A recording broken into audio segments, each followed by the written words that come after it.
증거는 사전에 미리미리 수집해야 됩니다. 원사업자가 갑질을 할 때 구두로만 대응하지 마시고 반드시 의사연락 과정을 문서나 메시지, 카카오톡, 전화 녹취 등으로 확보해 두시고요. 사전에 확보하지 못했다면 사후적으로 유도 대화를 통해서 꼭 확보를 해야 됩니다.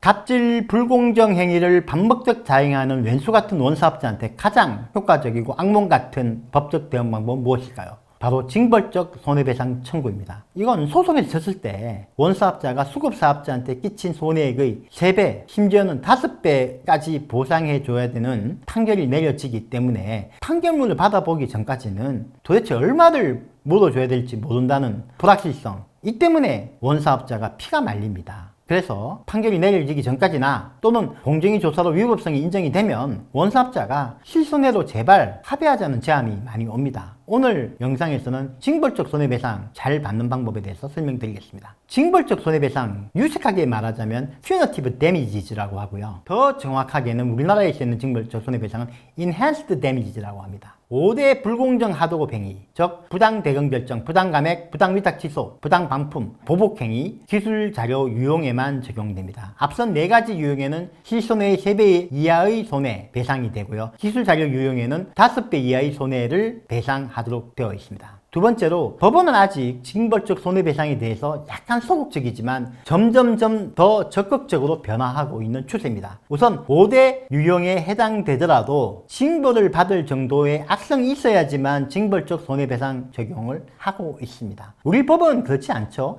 5대 유형에 속하면 징벌적 손해배상 규정으로 가기도 되어 있는데 법원이 악성이라고 하는 추가적인 요건을 요구하는 겁니다. 징벌액에서도 종전에는 0.5배 정도를 인정하다가 최근에는 1배를 인정하는 방향으로 정착되고 있습니다. 악성은 법원에 의하면 수급사업자인 원고가 입증해야 한다고 하니 이에 대한 증거를 잘 모아둘 필요가 있습니다. 거래를 할 때 미리미리 증거를 모아두는 사전 증거가 가장 좋지만 안되면 사후적으로 전화나 대화 녹취를 통해서 상황을 미리 확인해 받는 증거 방법도 좋고 정인 확인서를 미리 확보해 두는 것도 필수적입니다. 세 번째로, 손해액 입증도 수급사업자한테 있습니다. 소송에서 공사대금 관련한 불법행위에서는 감정 등의 방법으로 입증하는 것이 보통이지만 그런 감정이 어려운 경우도 많이 있거든요. 이런 경우에는 법원에서 직권으로 인정하거나 기술자료 유출의 경우에는 아예 손해액을 추정하는 제도가 있으니 이를 잘 활용하면 됩니다. 이와 관련해서 수급사업자한테 힘이 되어주는 이정표 같은 판결이 최근에 내려졌습니다.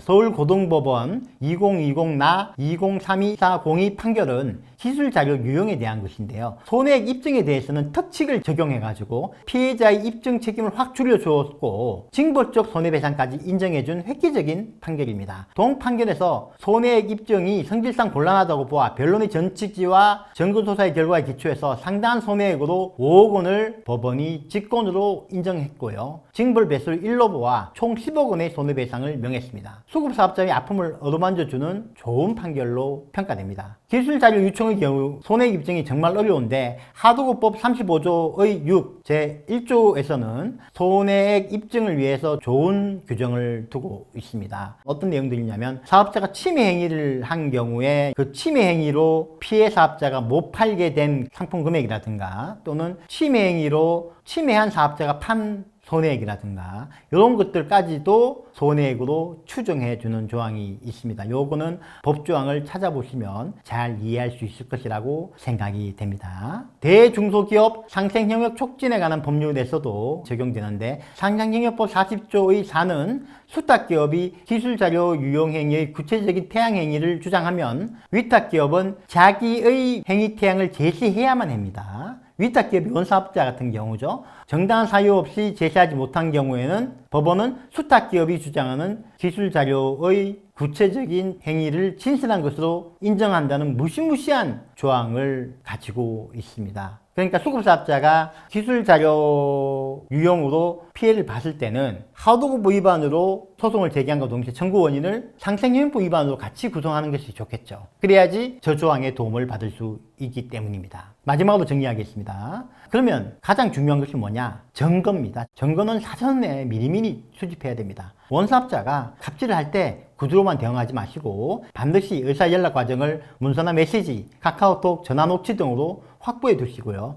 사전에 확보하지 못했다면 사후적으로 대화나 전화를 통해서 유도 대화를 통해서 꼭 확보를 해야 됩니다. 당시에 못했다 하더라도 소송을 하기로 마음먹었을 때부터는 자동 녹취 기능을 켜두시고 정보를 확보해 두십시오. 두 번째로 공정위 신고를 해야 됩니다. 공정위가 지급 명령을 통해서 손해배상을 해주기는 어렵지만 최소한 조사를 통해서 위법성을 판단해 주기 때문에 민사소송에 큰 도움이 됩니다. 동시에 징벌적 손해배상 청구를 하는 것이 좋겠죠. 징벌적 손해배상을 할 때는 인지대 등을 고려해서 일단 일부 청구를 하고 나중에 소송 청구 금액을 확장하거나 또는 명시적 일부 청구를 한 다음에 소송에서 승소한 다음에 나머지 청구를 추가 청구하는 방법이 있습니다. 그것이 가장 현명한 방법이라고 생각이 되고요. 세 번째는 가장 중요한 건데요. 수급사업자의 현금 유동성을 고려하셔야 됩니다. 악질 원사업자들은 추가 후사 대금 분쟁이 붙으면 전체 합의가 되지 않으면 원도급 계약에 따라서 당연히 지급해야 되는 돈도 안 주고 전체 합의가 안 되면 돈을 안 주겠다고 압박을 가하죠. 그래서 내가 얼마큼 버틸 수 있는지 기간을 좀 산정해 보고요. 그래서 내가 만약에 1년 이상을 버틸 수 있다 그러면 공정위 신고와 함께 징벌적 손해배상까지 해가지고 다 받아낼 수 있고, 그렇지 않고 한 6개월 정도밖에 못 버틴다고 하면 공정위 신고와 소송을 제기한 다음에 공정위에서 위법성을 인정받으면 징벌적 손해배상까지 판결을 못 받더라도 실손해 정도에다 플러스 알파 정도로 합의를 보는 수밖에 없게 되겠죠. 그래서 시간을 고려해서 대응 전략을 짜는 것도 매우 중요하다라는 점 꼭 명심해 주시기 바랍니다. 내용이 좋았었다면 좋아요, 구독 꼭 부탁드립니다. 감사합니다.